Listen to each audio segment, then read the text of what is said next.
Assalamualaikum warahmatullahi wabarakatuh. Jaringan komputer adalah tulang punggung dari dunia digital modern. Pada abad ke-21, penggunaan jaringan, khususnya jaringan nirkabel, telah menjangkau seluruh lapisan masyarakat dunia. Pengetahuan akan konsep, cara kerja, dan aplikasi jaringan nirkabel penting untuk dipelajari mahasiswa pendidikan teknik informatika sebagai bekal mereka menghadapi dunia digital modern yang saling terhubung. Perkenalkan, nama saya Rian Rizky Adisa.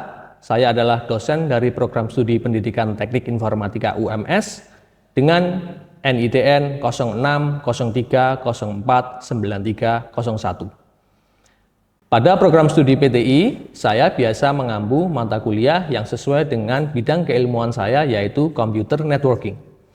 Adapun mata kuliah yang dimaksud adalah jaringan komputer, praktikum jaringan komputer, dan jaringan nirkabel.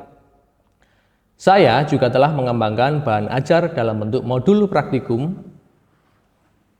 yang digunakan dalam mata pelajaran praktikum jaringan komputer dan mata kuliah jaringan komputer, serta saya juga telah mengembangkan e-book pengantar jaringan komputer yang sudah bersertifikat HKI. Dalam video ini, saya akan menjelaskan bagaimana cara saya dalam melakukan pengajaran mata kuliah jaringan nirkabel dengan kode mata kuliah IFE 3221374 pada program studi pendidikan teknik informatika. Sebelum masuk pada bagian penjelasan, saya akan menjelaskan tentang deskripsi singkat mata kuliah jaringan nirkabel. Jaringan nirkabel adalah mata kuliah pilihan dengan bobot 3 SKS. Pada mata kuliah ini akan dibahas konsep dasar, analisis, dan penerapan jaringan nirkabel dalam berbagai lingkungan. Mahasiswa akan mempelajari prinsip propagasi sinyal, jenis antena, standar jaringan nirkabel, terutama IEEE 802.11, serta teknologi seluler, Bluetooth, ad hoc network, dan IoT. Selain itu, mata kuliah ini juga membahas aspek keamanan jaringan nirkabel untuk memastikan keandalan dan perlindungan data dalam komunikasi nirkabel. Pada mata kuliah jaringan nirkabel, mahasiswa akan mempelajari beberapa materi dalam satu semester yang terdiri dari 16 kali pertemuan. Materi yang pertama adalah mengenai konsep dasar jaringan nirkabel. Selanjutnya akan dibahas prinsip transmisi sinyal, cara kerja antena, propagasi sinyal, encoding dan decoding, MAC layer, jaringan Wi-Fi, seluler, hingga keamanan jaringan nirkabel. Mata kuliah ini memiliki 3 CPMK. CPMK yang pertama, mahasiswa mampu menganalisis prinsip kerja jaringan nirkabel, propagasi sinyal, dan penggunaan antena dalam berbagai kondisi jaringan. Untuk CPMK yang kedua, mahasiswa mampu mengevaluasi cara kerja jaringan nirkabel berbasis standar 802.11 dan jaringan seluler. Untuk CPMK yang ketiga, mahasiswa dituntut untuk mampu merancang instalasi jaringan nirkabel berbasis standar IEEE 802.11, IEEE 802.15, teknologi seluler atau IoT dengan memperhatikan aspek keamanan dan keandalan jaringan. Bentuk perkuliahan yang digunakan dalam perkuliahan jaringan nirkabel dibagi menjadi 2 jenis, yaitu sinkron dan asinkron. Perkuliahan secara sinkron dilakukan di kelas dalam bentuk tatap muka, diskusi, kerja kelompok, presentasi, dan diakhiri dengan proyek kelompok. Sementara perkuliahan asinkron dilakukan dengan menggunakan LMS pada UMS yang dapat diakses pada laman web spada.ums.ac.id. LMS jaringan nirkabel berisi RPS, materi kuliah, video pembelajaran, tool dan aplikasi yang diperlukan dalam perkuliahan, serta sebagai wadah untuk pengumpulan dan penilaian tugas. Untuk asesmen, dikarenakan UMS telah menerapkan OBE atau Outcome Based Education, maka penilaian dilakukan dengan dasar capaian mahasiswa terhadap CPMK yang ada. Penilaian dalam mata kuliah jaringan nirkabel dilakukan dalam berbagai bentuk, antara lain tes tertulis, observasi, penilaian proyek, dan penilaian partisipasi. Masing-masing CPMK yang ada dalam mata kuliah jaringan nirkabel memiliki proporsi penilaian yang berbeda, menyesuaikan terhadap tingkat kesulitan dan tingkat pencapaian yang diharapkan dari mahasiswa. Demikian penjelasan mengenai mata kuliah jaringan nirkabel. Setelah ini saya akan mempraktikkan micro teaching pada salah satu pertemuan kelas jaringan nirkabel, yaitu pertemuan ke-10 dengan materi analisis jaringan Wi-Fi dengan bentuk perkuliahan tatap muka, diskusi kelompok, dan presentasi penugasan kelompok berbasis masalah. Desain pembelajaran seperti ini dipilih agar mahasiswa selain mendapat teori mengenai jaringan nirkabel, juga mendapat first hand experience untuk mengasah soft skill dan hard skill mahasiswa. Selamat menyaksikan. Assalamualaikum warahmatullahi wabarakatuh. Selamat pagi teman-teman. Gimana kabarnya?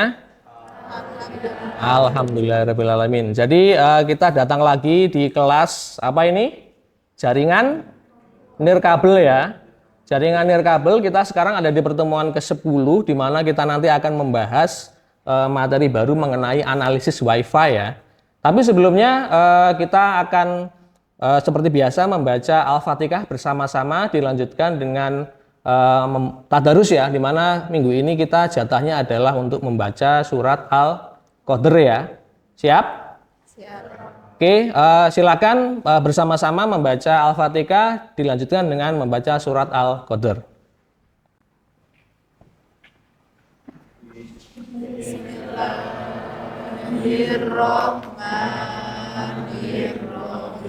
Kita terakhir membahas materi apa?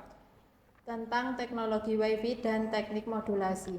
Tentang teknologi Wi-Fi dan teknik modulasi yang digunakannya ya. Jadi kita kemarin sudah membahas mengenai teori gimana Wi-Fi itu berkembang ya, mulai dari zaman dulu awal mulanya ya, sehingga sekarang ada Wi-Fi 6E dan Wi-Fi 7 ya. Termasuk teknik-teknik modulasi yang dipakai. Ada BPSK, GPSK, dan QAM ya, Quadrature Amplitude Modulation, yang membuat Wi-Fi sekarang itu sudah sangat cepat sekali ya. Nah, di materi kali ini kita akan melanjutkan ya, di mana kita nanti akan ada sedikit kegiatan. Jadi teman-teman, seperti yang saya jelaskan di minggu kemarin, kita akan membuat Wi-Fi heat map ya. Salah satu dari cara untuk menganalisis cakupan jaringan Wi-Fi di lingkungan sekitar kita. Materi kali ini judulnya adalah analisis jaringan wireless LAN atau Wi-Fi. Nah, kenapa kita perlu melakukan analisis Wi-Fi ini? Jadi ada beberapa hal ya yang perlu kita ketahui ya. Terutama ini hubungannya jika teman-teman nanti sesuai dengan profil lulusan PTI, di mana teman-teman salah satunya dituntut agar bisa menjadi karyawan atau ahli di bidang IT ya. Kita perlu paham bahwa dengan menganalisis jaringan wireless LAN atau Wi-Fi, untuk mengetahui instalasi jaringan yang kita buat itu coveragenya sudah menyeluruh atau belum, sudah bagus atau belum. Karena ini nanti berhubungan dengan kecepatan dari koneksi Wi-Fi di lokasi tersebut. Karena ada masalah yang namanya interferensi, nanti kita akan bahas. Selain itu, dengan menganalisis instalasi jaringan Wi-Fi dengan baik ya, kita akan tahu bahwa di suatu lokasi itu terjadi collision atau enggak. Mekanisme collision nanti juga akan saya jelaskan. Dan yang terakhir, untuk agar instalasi jaringan itu cost efektif ya. Karena apa? Misalkan terlalu banyak akses point yang kita pakai di suatu lokasi, tentunya akan meningkatkan cost instalasi. Sehingga harusnya seperti apa? Seminimal mungkin, tapi dengan performa yang sebaik mungkin. Mengingat lagi di materi yang minggu kemarin kita bahas mengenai channel Wi-Fi ya, 2,4 GHz, itu ada yang biasa dipakai di Indonesia ada 11 channel ya. Mulai channel 1 itu frekuensinya mulai 2,4 GHz hingga channel akhir itu di akhir Wi-Fi band 2,4 GHz itu ada di 2,470 ya. Nah, biasanya yang dipakai itu seperti yang saya jelaskan minggu kemarin adalah channel 1, 6, dan 11 ya. Nah, kenapa ini dipakai? Karena 3 channel ini bisa digunakan secara bersamaan tanpa nanti ada collision. Jadi rentang satu channelnya ini adalah lebarnya 20 MHz ya. Jadi mulai channel 1 ini ada di 2,4 hingga 2,420 ya. Totalnya 20 MHz. Channel 6 ini ada di sekian sampai sekian dan seterusnya, sehingga tiap channel yang kita gunakan ini tidak overlap. Berbeda misalkan dengan kita ada 2 akses point yang menggunakan channel 1 dan 3 misalkan. Nah, channel 3 itu kalau saya gambar itu seperti ini. Nah, Sehingga apa yang terjadi? Dua akses point ini menggunakan frekuensi yang saling tumpang tindih. Sehingga mungkin akan menimbulkan collision. Kecepatan Wi-Fi-nya akan lebih lambat dan banyak paket drop sehingga koneksi internet tidak stabil. Nah, mengingat lagi untuk Wi-Fi dengan channel 5 GHz yang kita gunakan ya.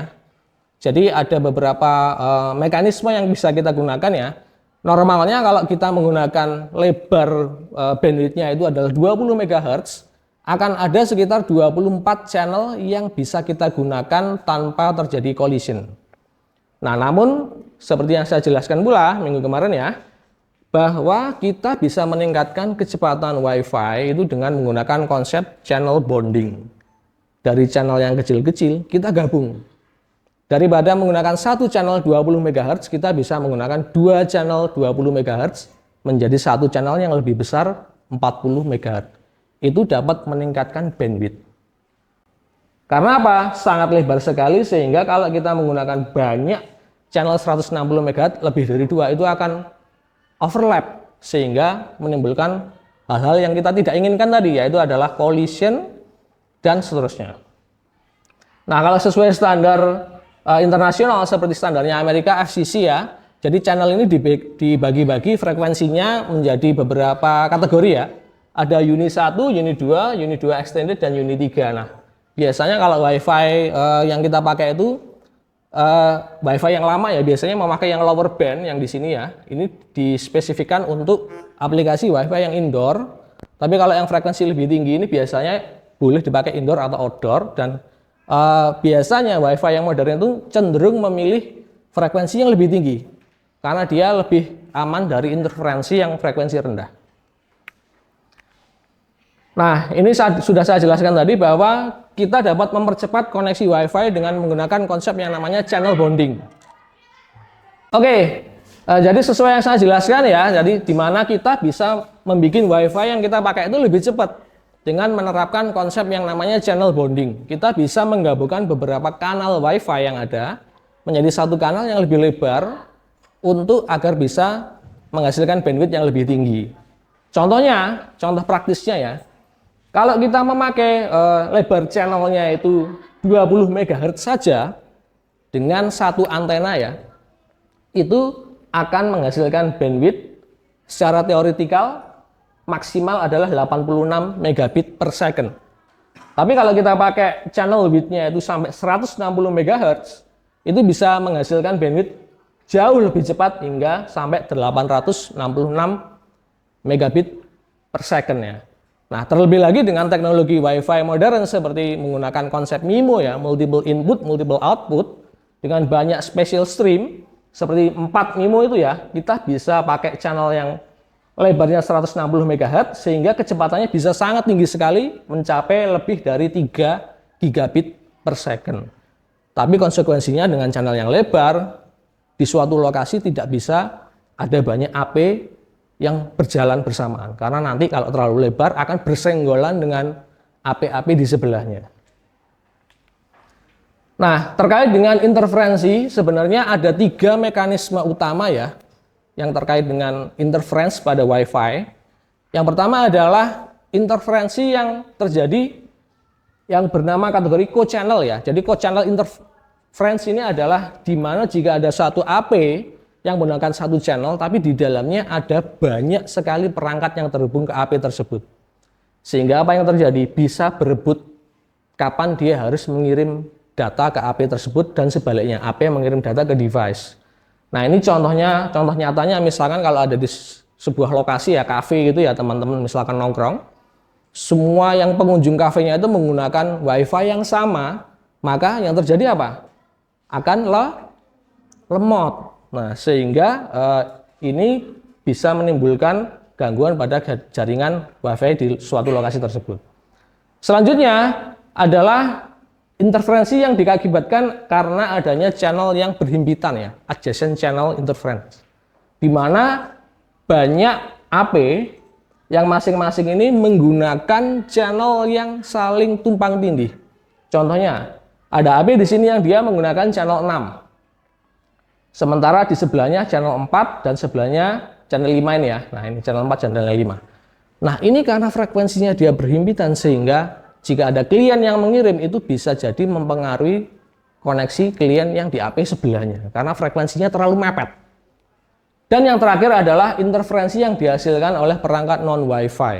Kalau teman-teman di rumah punya access point dan di situ juga menyalakan misalkan microwave oven, nah itu bisa mempengaruhi kualitas koneksi jaringan internetnya ke AP tersebut ya.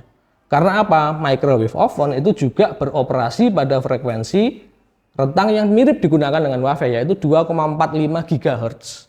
Sementara Wi-Fi tadi rentangnya mulai 2,4 sekian GHz ya. Sehingga bisa bertabrakan, bisa mempengaruhi kualitas koneksi internet di rumah kita ya.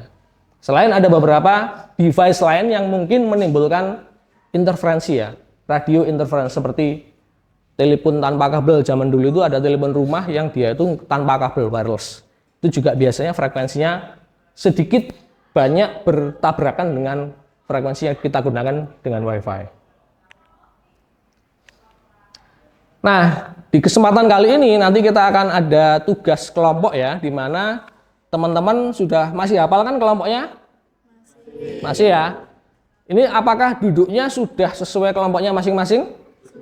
Sudah ya. Nah, jadi silakan di laptopnya nanti akan saya bimbing untuk menggunakan aplikasi NetSpot ya. Jadi ada banyak sekali tool yang bisa kita gunakan untuk menganalisis Wi-Fi. Salah satunya adalah NetSpot. Nah, di NetSpot ini kita nanti akan bisa melakukan beberapa hal ya. Misalkan untuk menganalisis penggunaan channel di suatu lokasi secara grafikal, maupun nanti kita bisa membuat Wi-Fi heat map, di mana itu nanti adalah tugas kelompok yang akan teman-teman kerjakan setelah ini.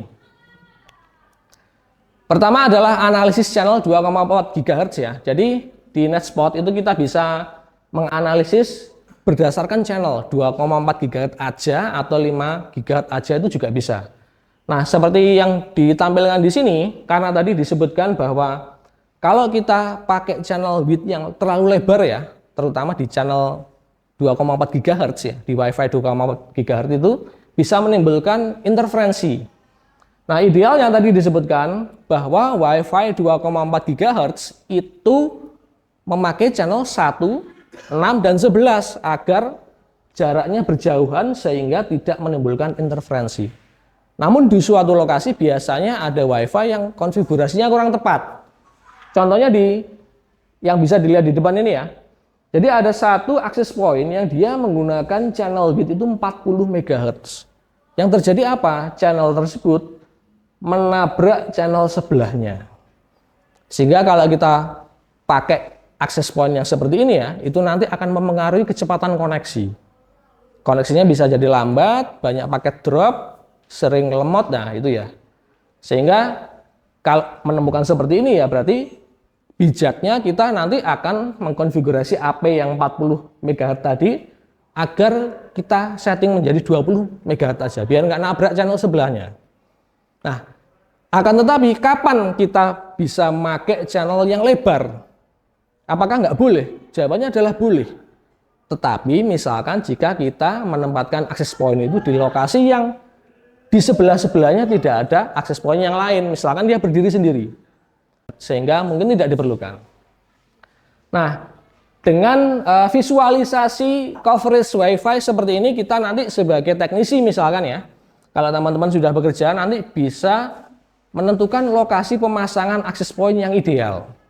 Ataupun misalkan di suatu daerah areanya terlalu luas sehingga diperlukan Wi-Fi repeater, kita bisa menentukan di mana harus memasang Wi-Fi repeater. Nah, mengenai tool yang kita gunakan NetSpot, apakah sudah menginstal teman-teman? Sudah ya, di laptopnya masing-masing ya. Jadi nanti mungkin bisa sembari dibuka ya. Silakan dibuka NetSpotnya. Nah, di sini saya sudah membuat video tutorial ya mengenai bagaimana cara menggunakan NetSpot untuk membuat Wi-Fi heat map. Coba kita play. Nah, sembari saya menjelaskan ya.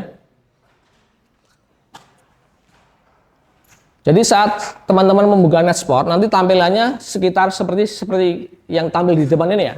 Nah, silakan nanti tap survei ini diklik, kemudian start a new survey. Di sini kita masukkan survei. Sekarang saya di pojok sini. Nah, berarti saya datang ke pojok situ, kemudian saya klik di bagian peta yang bagian pojok. Setelah itu tengah dan seterusnya sehingga semua area survei itu sudah kita cover. Nah, setelah nanti kita mengcover semua area yang akan kita survei, nah nanti kita bisa membuat heat map ya. Nah, nanti juga bisa kita tentukan skalanya ya. Jadi kita bisa atur, kita hanya memonitor rentang sinyalnya yang berapa dBm. Nah, terkait kekuatan sinyal kemarin kita sudah bahas ya di minggu kemarin bahwa kekuatannya itu logaritmik ya. Mulai biasanya paling bagus itu adalah min 10 itu sudah sangat bagus sekali. Idealnya ya di atas min 50 itu sudah bagus sinyalnya. Nah, setelah itu nanti gambarnya bisa diekspor dan nanti akan saya minta teman-teman untuk mempresentasikan di depan kelas. Nah, oleh sebab itu silahkan teman-teman sekarang duduk melingkar sesuai kelompoknya masing-masing ya. Ini kelompok 1 mana? Sudah duduk? Oke, kelompok 2 ini ya. Dan satu lagi berarti yang terakhir kelompok 5 mendapatkan lokasi sebelah utara auditorium yaitu di depan kelas. Nah, sekarang tugasnya apa? Teman-teman dalam kelompok sesuai pembagian ruangan ini silahkan menggambar denah lokasi. Silahkan, saya beri waktu 5 menit.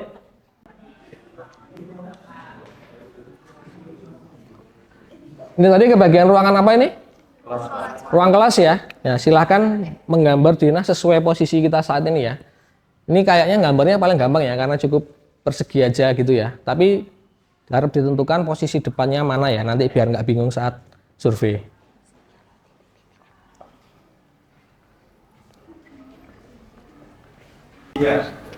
Nah, ini tadi kelompok 1 ya. Dapat lokasi mana ini? Hal bawah masjid. Hal bawah masjid. Sudah jadi gambarnya? Ya, coba saya lihat. Oke, ini berarti yang utara sebelah sini ya? Ya, ini kan jalannya. Oke. Oke, udah bagus ini.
Kita sekarang konfigurasinya di sini.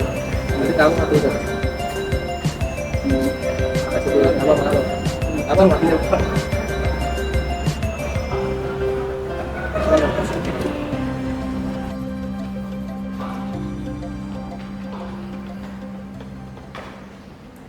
Oke, gimana teman-teman? Sudah selesai semua nyekennya? Sudah ya. Saya pengen lihat kelompok 1 udah? Kelompok 2? Oke, kelompok 3 ini tadi hasilnya. Oke, sudah ada ya. 4? Sudah. 5 udah ya.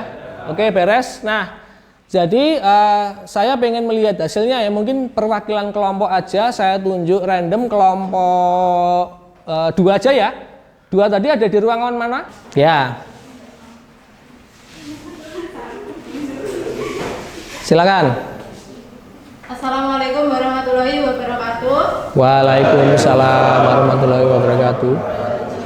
Di sini kami dari kelompok 2 akan menunjukkan hasil pengukuran di hall gedung C. Yang pertama yaitu pada frekuensi 2,4 GHz, di mana di dekat tangga utara ini sinyalnya buruk, kurang bagus. Saya pengen bertanya sedikit ya. Ada yang tahu kenapa kok dari hasil pengukuran kelompok 2 tadi ya bisa ditentukan yang 2,4 GHz ya. Nah ini kan cakupannya dia lebih luas sampai tiang yang sebelah utara ya.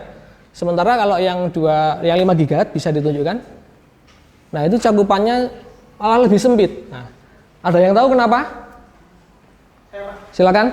Dijawab karena sesuai karakteristiknya WiFi 5 GHz itu lebih buruk jaringannya saat menembus tembok seperti itu. Oke, nah betul ya. Jadi kenapa kok dia cakupannya lebih pendek ya? Karena frekuensinya 5 GHz sesuai yang kita bahas di minggu kemarin ya, itu panjang gelombangnya lebih pendek, sehingga gelombang yang lebih pendek itu lebih buruk dalam menembus medium ya, seperti tembok, mungkin ada di sana tadi ada triplex, ada apa, nah itu lebih buruk dalam menembus itu. Makanya ditunjukkan dari hasil pengukuran kelompok 2 tadi, untuk yang 5 GHz ini malah cakupannya lebih sempit ya. Dan memang untuk peruntukannya biasanya ya WiFi 5 GHz itu digunakan saat kita butuh kecepatan tinggi, namun dalam lingkup ruang yang tidak terlalu luas, misalkan di dalam satu ruangan, itu lebih bagus. Namun misalkan untuk aplikasi yang multi ruangan ya, misalkan kita punya ruangan banyak di sebuah rumah, kalau kita pakai 5 GHz, mungkin di ruangan yang ujung sana itu tidak akan tercover sinyal 5 GHz, sehingga mungkin diperlukan repeater. Kalau tidak mau pakai repeater, lebih baik pakai pita frekuensi yang 2,4 GHz karena lebih bagus menembus ruangan. Gitu ya. Kalau gitu beri applause untuk kelompok 2 ya. Silakan kembali.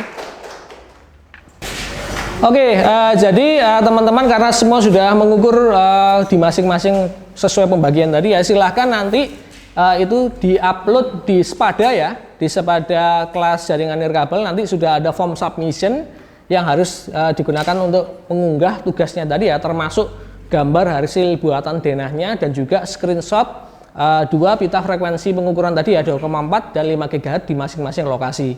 Maksimal nanti saya tunggu hingga hari ini jam 23.59 ya, tengah malam nanti ya. Jadi harap nanti diperhatikan untuk diunggah.